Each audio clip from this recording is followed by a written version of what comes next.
and going and going and going and going and doing all the things of yourself and being a little selfish about what you're doing and doing all these things, and you come to church and you're like, Lord, do a work in me.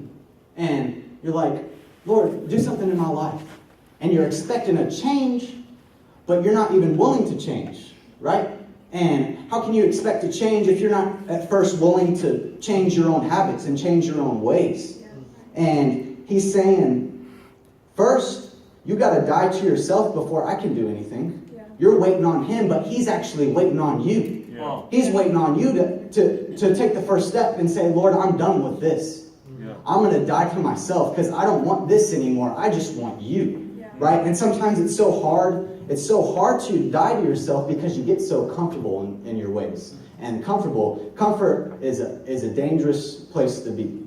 Because you start getting content and comfortable at where you're at. Because you're doing the same things over and over again. Mm-hmm. And you start to think that this is the place where you need to be, and then the Lord tries to tell you to change, and you don't want to, because this place that you're at is just where you've been all your life. You're just so comfortable with it. And in Galatians 2:20 says, I have been crucified with Christ. It is no longer I who live, but Christ who lives in me.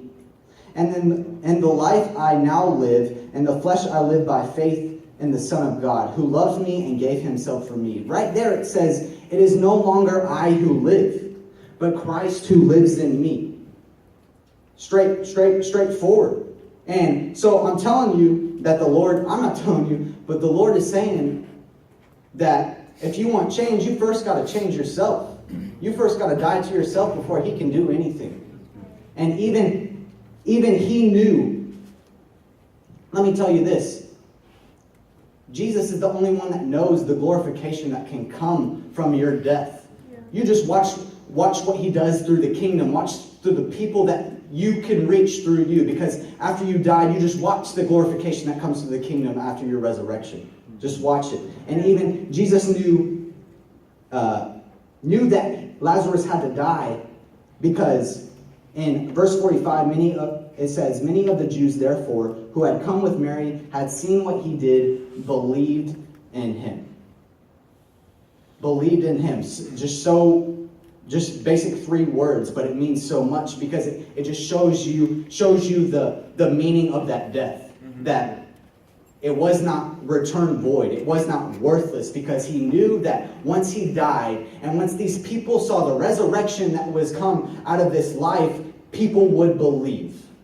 And so I'm telling you that when you're dying to yourself, you're not just dying to yourself, but you're dying to all these things around you. Because when you resurrect, you're also resurrecting the things around you in your life. That's good. That's good. Because the same habits that you had before are now dying, and they're resurrecting to something different. And you're going to start affecting people around you. You're going to start affecting things around you. You're going to start seeing differences in your life.